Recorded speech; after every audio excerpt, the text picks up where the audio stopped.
de Atos dos Apóstolos, capítulo 17, verso 28. A primeira parte diz assim: pois nele vivemos, nos movemos e existimos. Você pode ler comigo no 3? 1, 2, 3 e... pois nele nos movemos e existimos. Amém? Pois nele vivemos, nos movemos e existimos. Eu quero compartilhar essa palavra com você nessa tarde, porque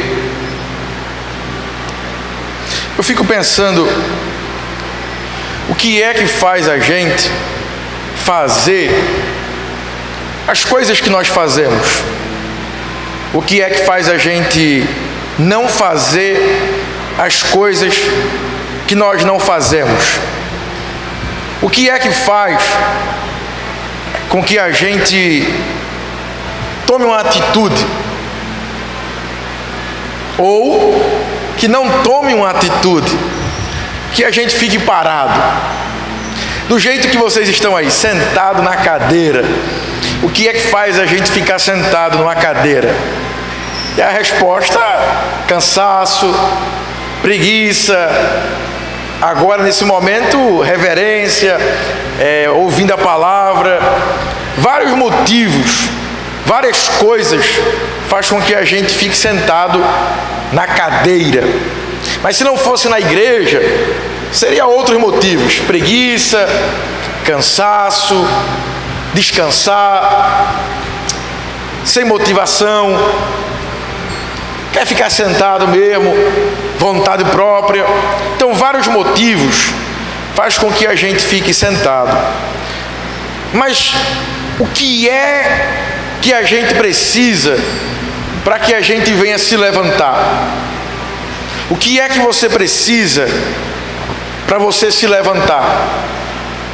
Na vida profissional, o que é que faz você despertar para estudar, para crescer na vida, para estudar? O que é que faz você correr atrás do emprego?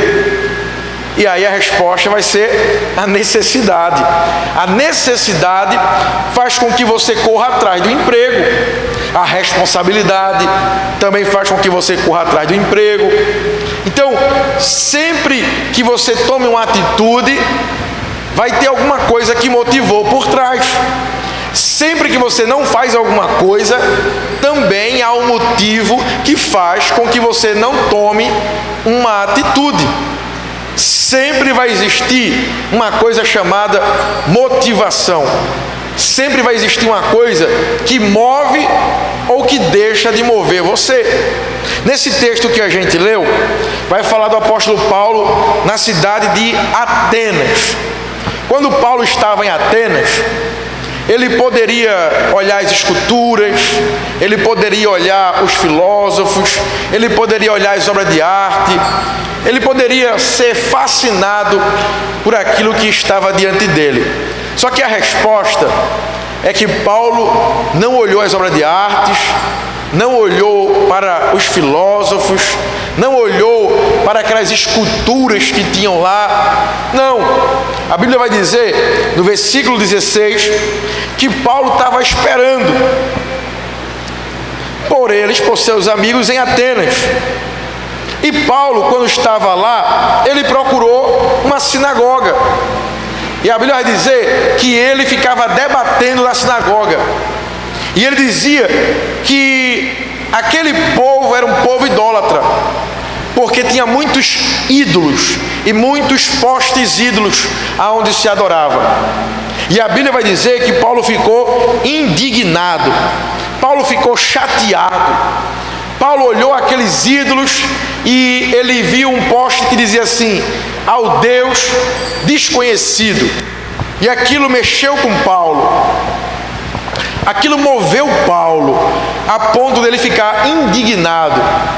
E eu fico pensando, a gente quando vai para uma cidade, a gente fica meio que olhando, né, maravilhado. Pode ser a menor cidade do interior, e a gente fica contemplando as belezas que tem naquela cidade e fica fascinado, porque a gente é turista. Só que Paulo tinha um entendimento que ele não era um turista, Paulo era um missionário. E a primeira coisa que a gente precisa entender é que nós não somos um turista nesse mundo, nós somos um missionário. Todo crente salvo em Jesus, Spurgeon vai dizer que ou ele é um missionário ou ele é um impostor. Você pode pensar, mas irmão, se eu tiver de férias, não tem problema, não tem como tirar férias de crente. Irmão, se eu tiver no trabalho, se puder falar, você fala. Se não puder, você demonstra através do testemunho. Se eu estiver na faculdade, você procura uma forma para pregar o amor de Deus. Se eu estiver em casa, é melhor ainda para pregar em casa. Então, não existe a ideia para Paulo de um turista. Não existe a ideia de alguém que está ali de boa. Paulo sempre estava atento. Tanto é que a indignação de Paulo foi porque o povo era idólatra. E eu pergunto para você, quando você anda no centro de Recife, ou pelas ruas do Maracanã, do Arruda, da Bomba, Água Fria, Brejo, Vasco da Gama, o que é que lhe incomoda? Ou você passa de boa? Ah, a cidade está muito linda, não tem violência, não tem criminalidade, não tem drogas, não tem prostituição, não tem nada disso. Minha cidade é uma beleza, todo mundo é crente, todo mundo é salvo. E a resposta é não, é negativa. Mas eu pergunto para você aqui nessa tarde, será que você vê as pessoas que não conhecem a Deus, as pessoas que não são crentes, lhe incomoda? Mexe com você? Quando você vê um bêbado na rua, quando você passa e vê alguém se drogando, quando você passa e vê alguém sentado em um bar, quando você passa em uma casa e você ouve um casal brigando, quando você passa e vê uma criança fazendo alguma coisa que não deve, isso mexe com você? Isso mexe conosco? Porque se não mexer, é porque o nosso cristianismo está fraco, está em baixa. Nós não temos responsabilidade com aquelas pessoas. Para nós importa que nós estamos salvos e elas não. E aí a gente olha e simplesmente eu não tenho nada com ela, eu nem conheço, que se vire, alguém pregue para ela. Mas Paulo, irmão, o apóstolo Paulo nunca fez isso. O apóstolo Paulo sempre se preocupou com aqueles que estavam em sua volta. Paulo chega em Atenas e ele vê aquelas imagens de escultura, e aquilo ali mexe com ele a ponto dele ficar indignado. Eu preciso fazer alguma coisa. Eu não posso ficar parado diante de tanta idolatria que tem nessa cidade. Eu preciso tomar uma posição. E esse sentimento é o sentimento que deve mover o nosso coração. É o sentimento de fazer alguma coisa. É o sentimento de buscar em Deus uma resposta para fazer alguma coisa. Eu sei que tem muita coisa que a gente olha e nem sabe como resolver, nem sabe o que fazer. Só que Deus, irmão, Ele não perguntou a Paulo, você não vai ver no texto, Deus perguntando a Paulo o que fazer. Deus nunca chegou para alguém e disse assim: vem Moisés, eu vou tornar você o libertador do meu povo. É Moisés que pergunta: como, Senhor? Eu não tenho como fazer isso. Quando Deus chama Samuel, Samuel não pergunta, Deus não pergunta a Samuel como é que ele planejava ser profeta. Não, Deus chama Samuel. Quando Deus chama Abraão, Deus não pergunta para Abraão como é que você pretende formar uma geração e uma nação santa. É Abraão que reclama e diz que não pode. Geralmente, irmão, quando Deus nos chama, não é Deus que pergunta para nós o que é que a gente tem para fazer o que Ele chamou. Somos nós que dizemos para Deus que não temos como fazer. A impossibilidade nunca será de Deus. Deus nunca colocará diante de nós uma situação que a gente não pode resolver. Porque se Ele nos chamou porque nós somos a resposta para aquele problema. Paulo era a pessoa que iria pregar em Atenas. Imagine se fosse você. Atenas é o berço da cultura, aonde a gente até hoje enxerga ainda a cultura de Atenas. A gente vê a cultura grega, a gente vê os filósofos, os pensamentos daquela época, até hoje chega até nós.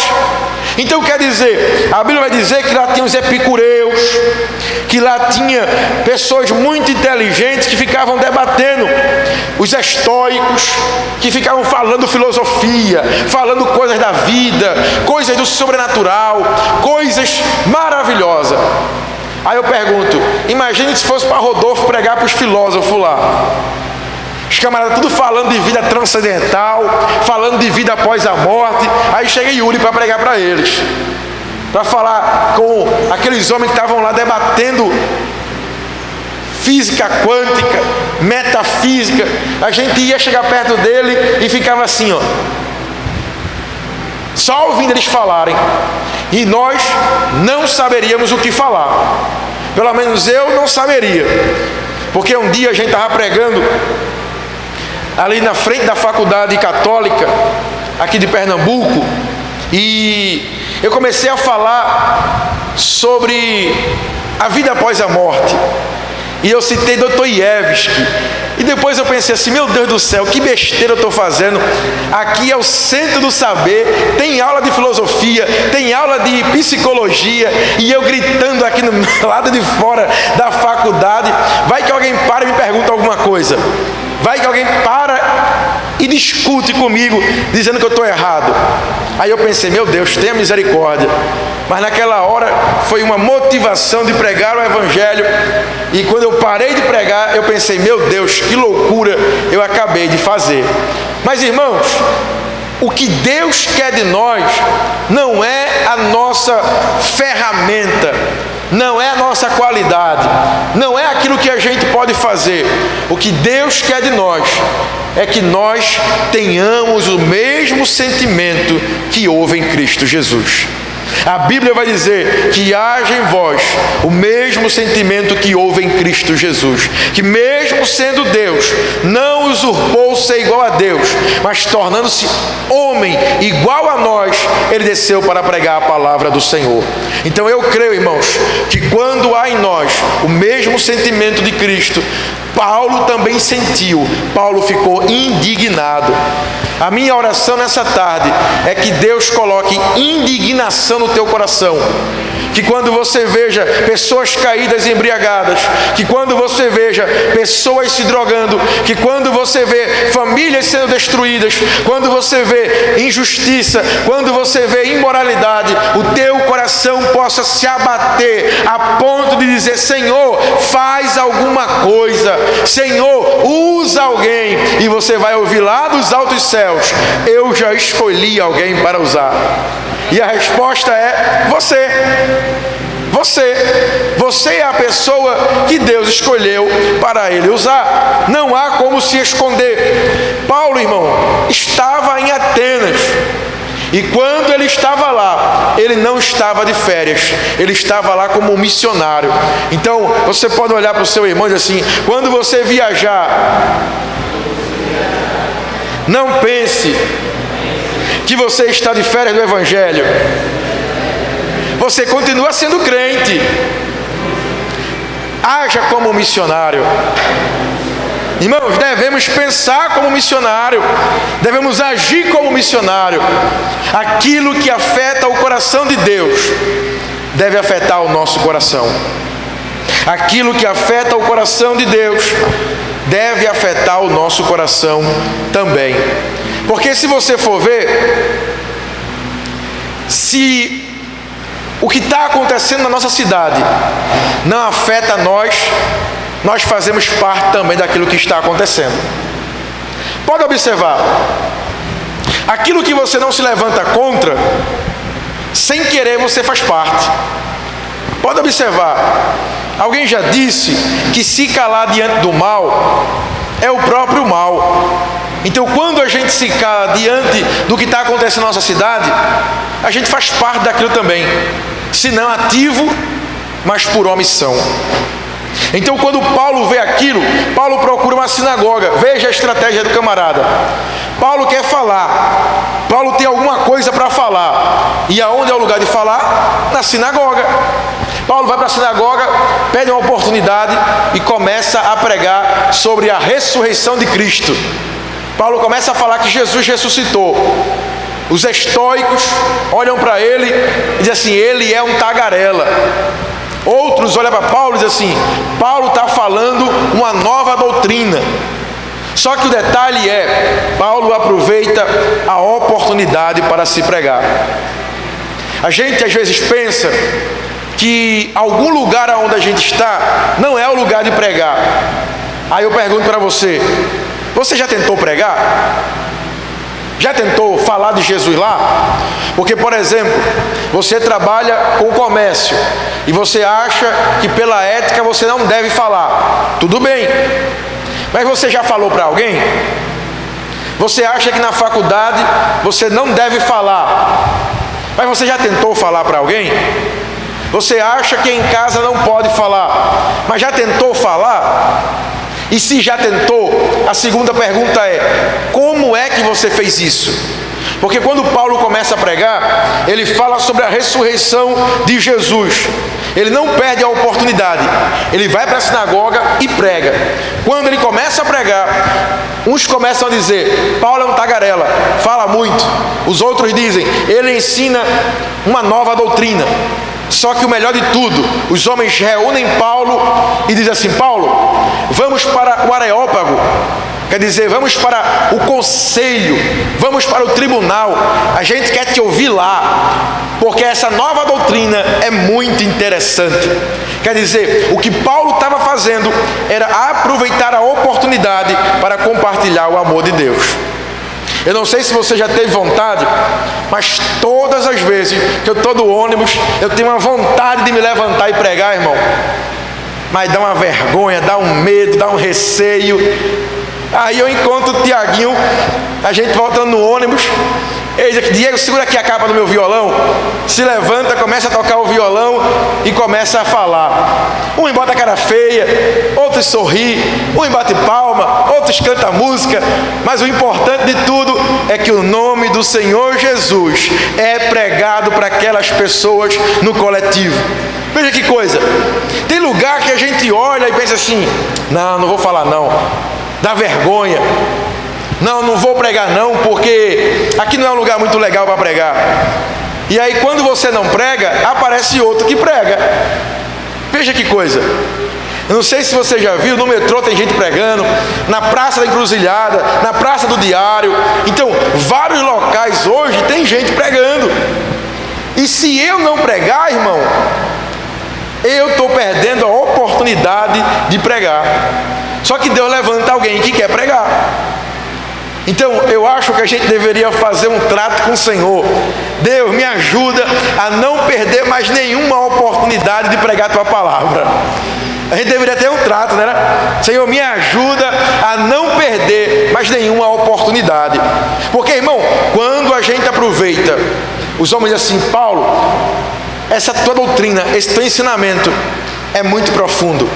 Vamos lá para o Areópago, em cima das montanhas, o conselho. Os homens mais sábios ficavam lá, filósofos, os saduceus, fariseus, os escribas, estavam todos lá. E Paulo começa a pregar a palavra de Deus, agora para pessoas que poderiam fazer alguma coisa. Sabe o que eu acho mais legal nisso tudo, irmão? É que quando a gente aproveita a oportunidade, Deus desperta outras pessoas através do nosso exemplo para pregarem também. Às vezes ninguém quer ir, ou todo mundo aqui quer ir, só não tem coragem. Aí alguém se levanta e diz assim: vamos pregar ali na frente de Dimas, vamos pregar ali na frente da igreja, vamos fazer tal coisa. Aí ninguém quer ir, mas quando vê o camarada ali gritando sozinho, vamos lá ajudar ele, rapaz, vamos lá pegar o violão, vamos lá também ajudar cantando a música. Quando vai ver, faz um culto. Por quê? Porque alguém teve a iniciativa de ir lá e pregar o evangelho.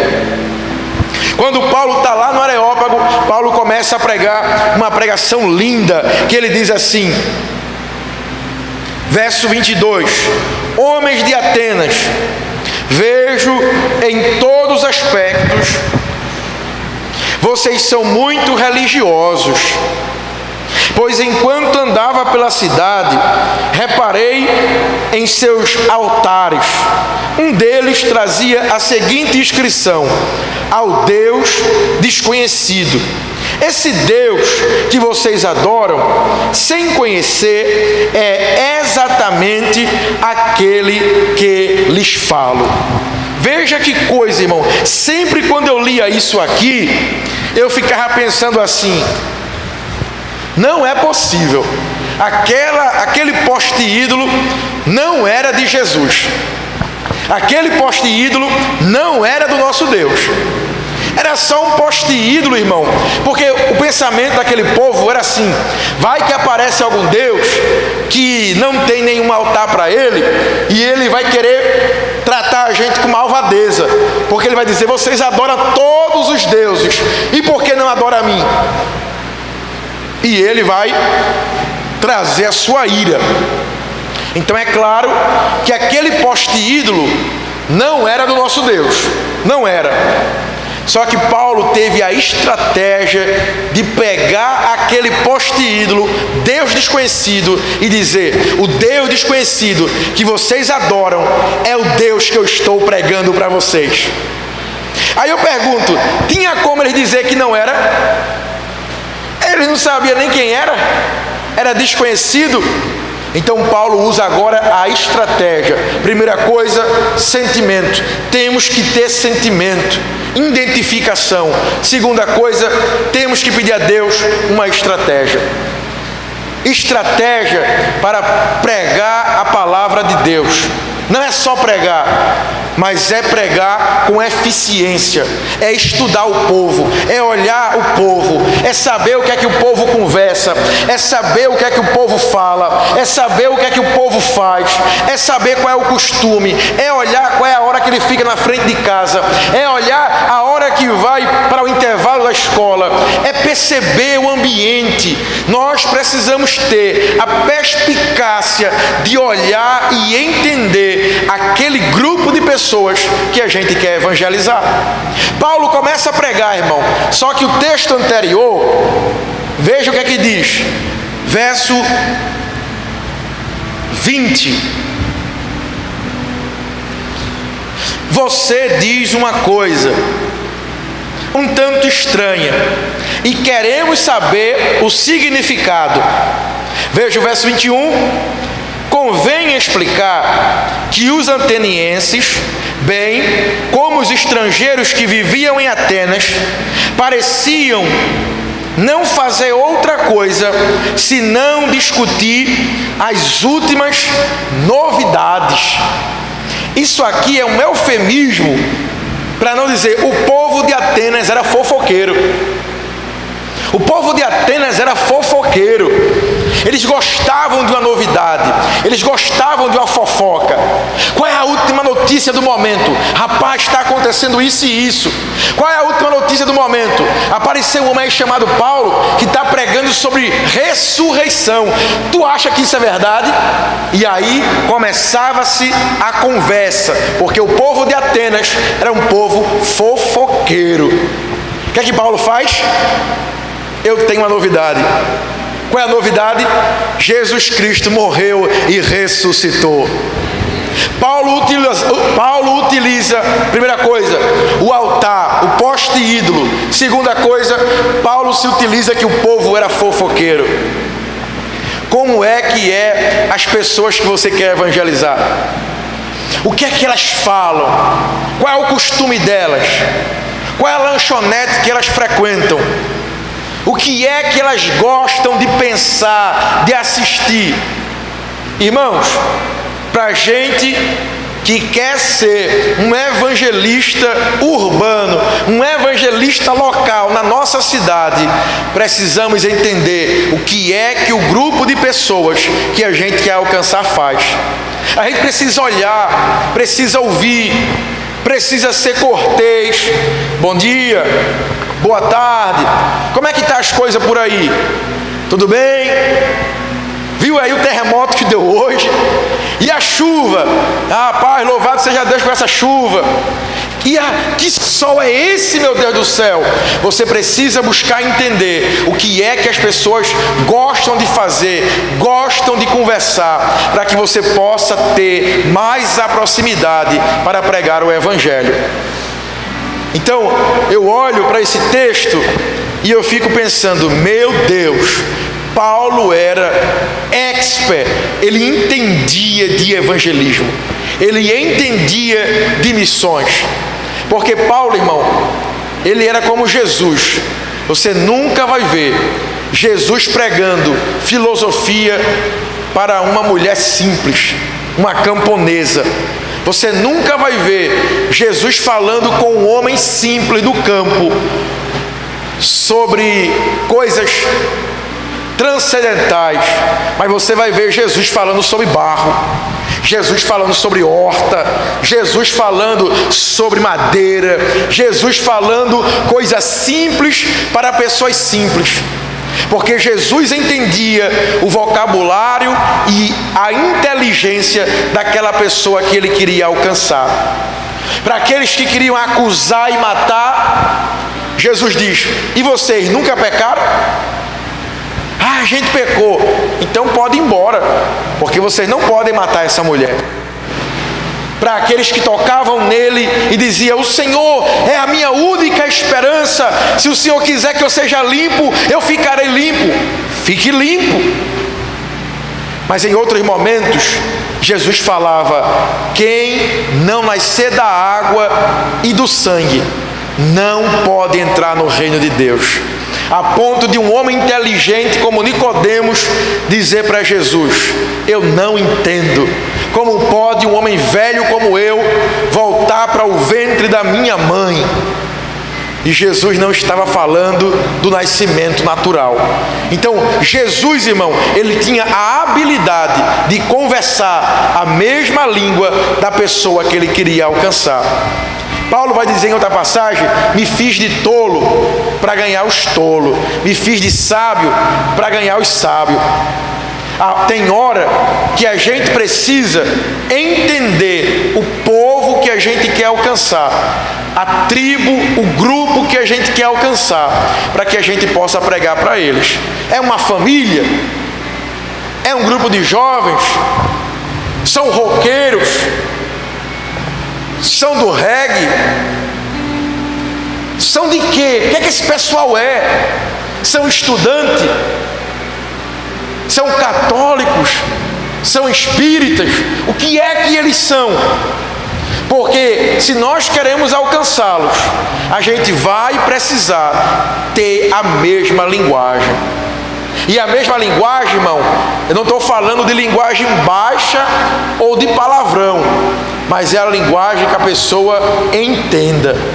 Porque não adianta você falar de nascer de novo para alguém que nem crente é. Jesus falou para um doutor da lei e ele não entendeu, quanto mais alguém que não é crente. Então muitas vezes a gente falha porque a gente está tentando evangelizar alguém que nunca ouviu a palavra de Deus, e a gente falar com ele: oi varão, olha a benção, se tu não se converter, tu vai para o inferno. Primeiro que ele não sabe o que é varão, segundo que ele nem bênção é, ele não vai entender esse linguajar, e terceiro, vai para o inferno, nem apresentou Jesus ainda. Quer dizer, você já está falando da consequência da morte eterna e você nem deu o remédio. Mas imagine se você chegar: bom dia, boa tarde, posso falar um pouco para você de Jesus? A Bíblia fala isso e isso e isso de Jesus.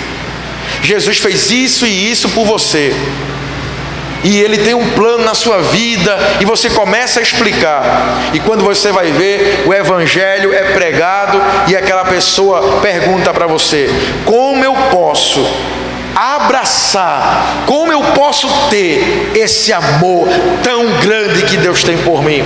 E você diz: se com a tua boca confessares e com o teu coração creres, tu serás salvo. É diferente, irmãos. Eu sei que tem pessoas que nos dão raiva, tem pessoas que nos deixam chateado, principalmente se for alguém que acha que sabe de Bíblia. Esses são os piores, aqueles que estão chateados com a igreja, aqueles que já foram crentes, e você vai pregar para ele, e ele fala, e você tenta pregar, e ele fala.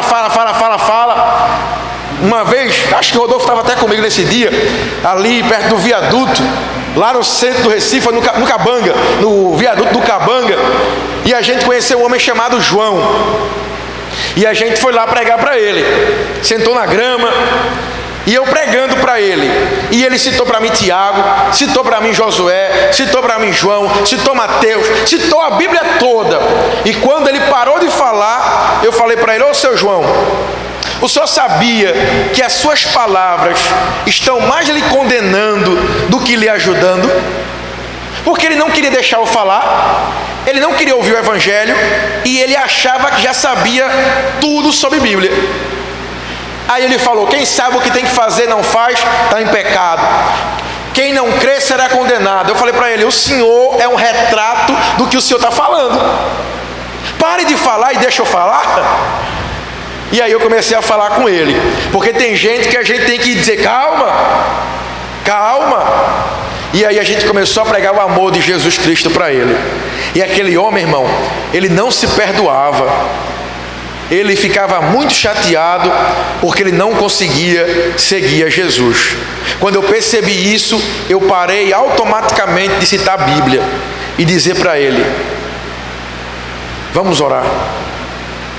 Porque às vezes a gente quer mostrar que a gente sabe mais Bíblia do que o pecador, a gente quer debater, ou a gente entra na onda daquela pessoa que não é crente e é debater, e outro momento a gente se acha melhor do que ele. Aí é outro perigo, porque quando ele começou a falar: eu quero, irmão, eu já fui crente em tal igreja, eu fui preso, lá no presídio eu me converti, quando eu saí da igreja, eu entendi, irmão, que dentro dele estava um dilema, que se eu não tomar cuidado, o mesmo dilema se torna comigo: não ter força para buscar Jesus. Naquela hora eu entendi, e Deus me fez ter compaixão, e eu não preguei mais para ele. Eu disse: Rodolfo, vamos orar aqui por ele, em nome de Jesus. E a gente orou por ele, ele chorou, se alegrou. E eu creio, irmão, que a gente precisa, como Paulo, ter estratégia para saber o que aquela pessoa fala, o que aquela pessoa ouve, o que aquela pessoa entende, e também ter o momento certo da gente parar e dizer: agora, Jesus, é contigo. Para encerrar, atitude, porque primeiro, sentimento; segundo, estratégia; terceiro, atitude. Qual foi a atitude de Paulo? Pregar. Paulo olhou para aquele povo e fez esse lindo sermão. Verso 24: Ele é o Deus que fez o mundo e tudo que nele há, uma vez que é Senhor dos céus e da terra, não habita em templos feitos por homens, e não é servido por mãos humanas, pois não necessita de coisa alguma, Ele mesmo dá vida e fôlego a tudo, e supre cada necessidade. Da um só homem ele criou as nações da terra, tendo descido de antemão, onde ele se estabeleceu e por quanto tempo. Seu propósito era que as nações buscassem a Deus e tateando talvez encontrassem, embora ele não estivesse longe de nenhum de nós. Veja que coisa, irmão. Paulo começa a dizer: vocês fizeram um poste ídolo para ele, mas ele não habita em lugar, em casa, em edifício, em nada que seja feita por mãos de homens. Ele não é servido por homens.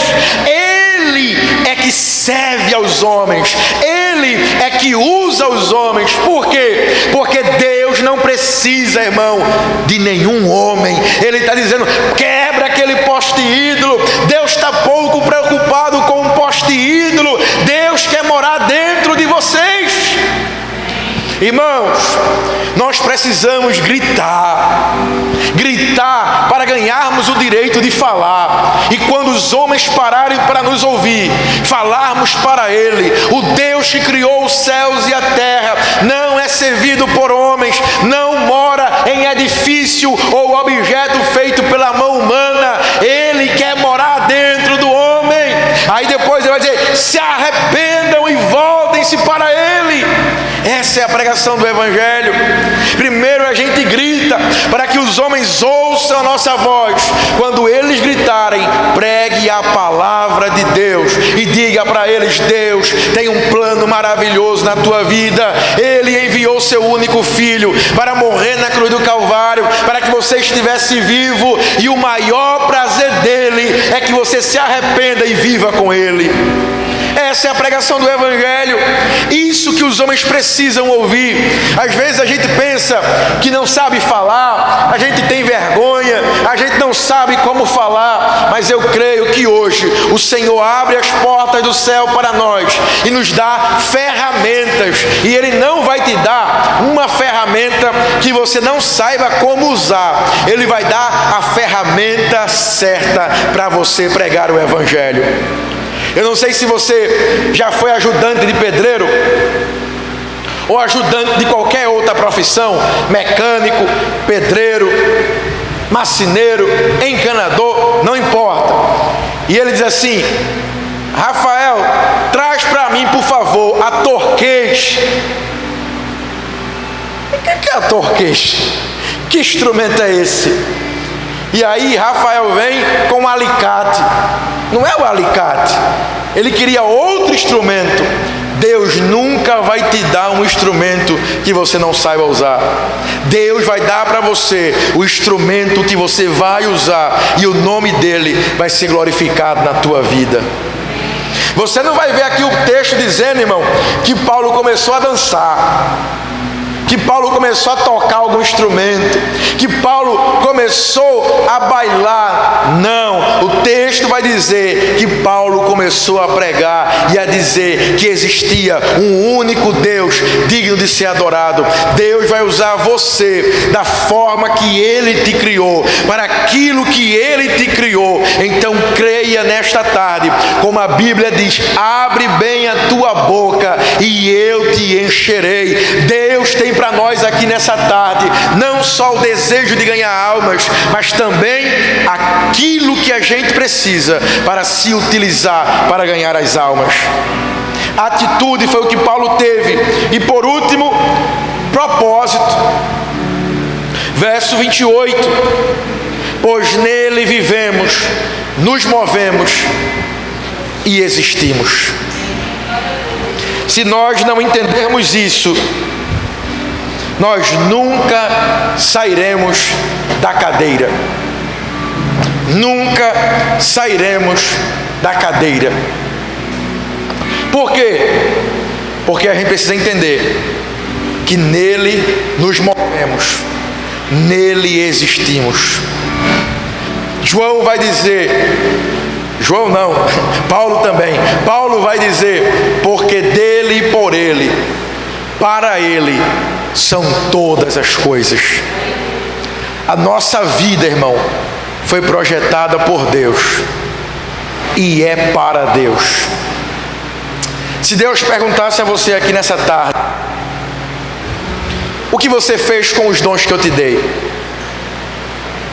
Se Deus parasse hoje, colocasse uma banca aqui na frente, uma mesa, uma cadeira, e desse uma senha a cada um aqui,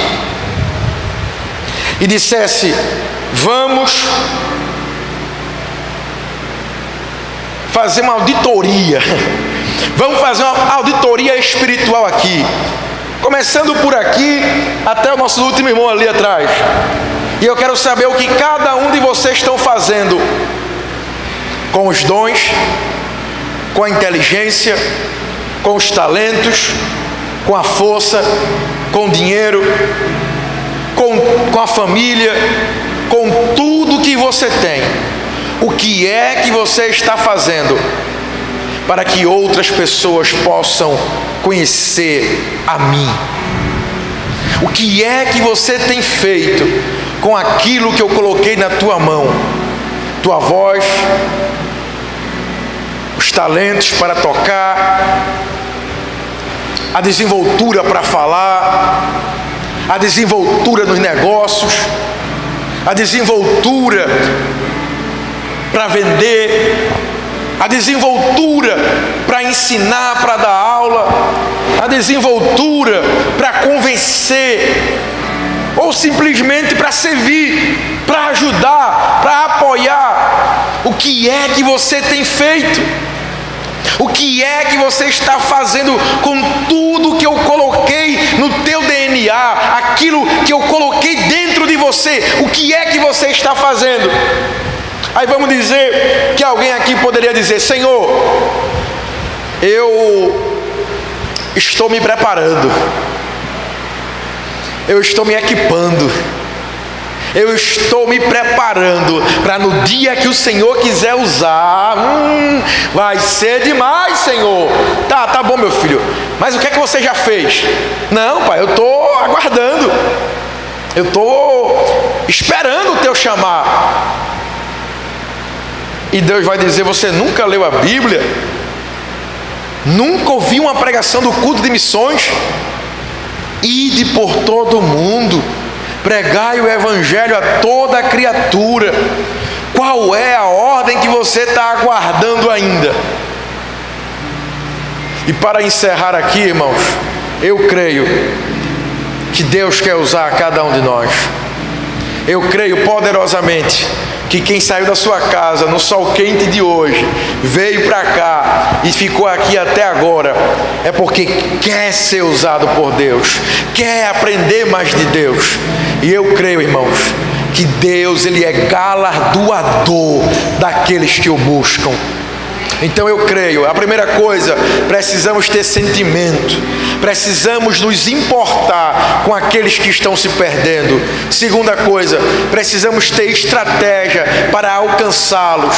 Terceira coisa, precisamos ter uma atitude, não só falar, não só viver de teoria, mas na prática. Quarta coisa, precisamos entender o propósito de Deus, e o propósito de Deus para nós é que Ele seja glorificado em tudo que nós fazemos.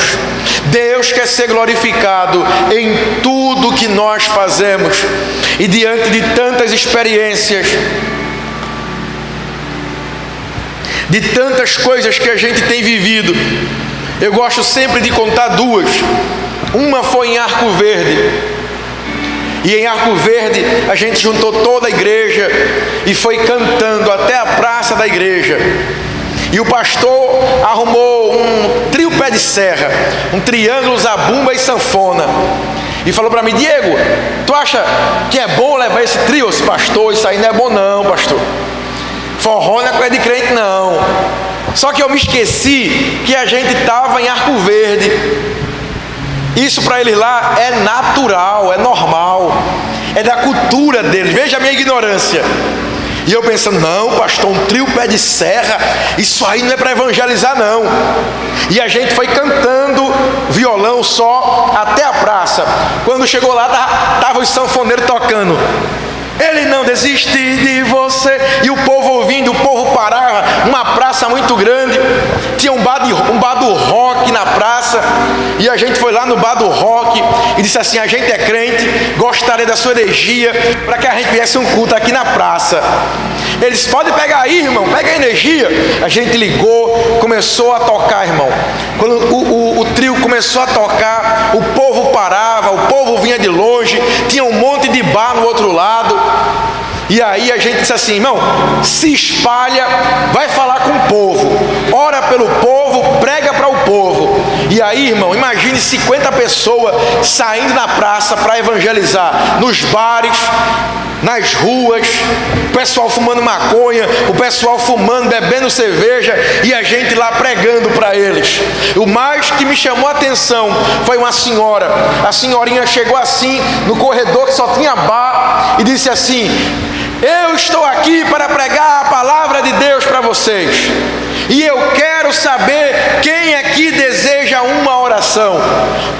Botou o copo na mesa e disse: senhora, pode orar pela gente, que a gente precisa de oração. E a senhorinha orou por todas as pessoas que estavam no bar. Outra coisa que chamou a atenção: enquanto a gente pregava, uma mulher ia passando com um cara de mão dada. Ela disse assim: vamos ali ouvir um pouquinho a palavra antes da gente ir pro brega, ouvir a pregação, ouvir as músicas.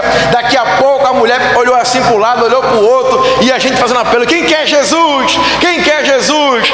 Aquela mulher procurou a gente e disse assim: eu ia pro brega, mas eu não vou para canto nenhum mais. Rasgou o ingresso, e o cara que estava do lado disse assim: e eu?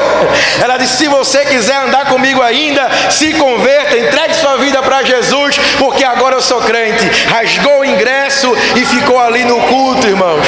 Quer dizer, isso é Deus, irmão. Uma coisa que eu olhei e disse assim: isso aí não vai dar certo.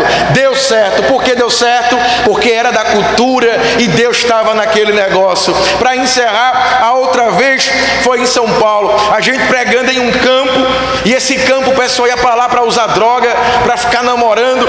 A gente foi de meia-noite, eu acho, quase 1 da manhã, e a gente começou a pregar. Cerca de umas 40 pessoas, tudo jovem, missionário, que estava estudando na ETO. A gente foi para o meio da praça, começou a pregar, dividiu os grupos, povo com cachaça, povo com aquele negocinho que cheira uma fumacinha, e lá, e a gente pregando.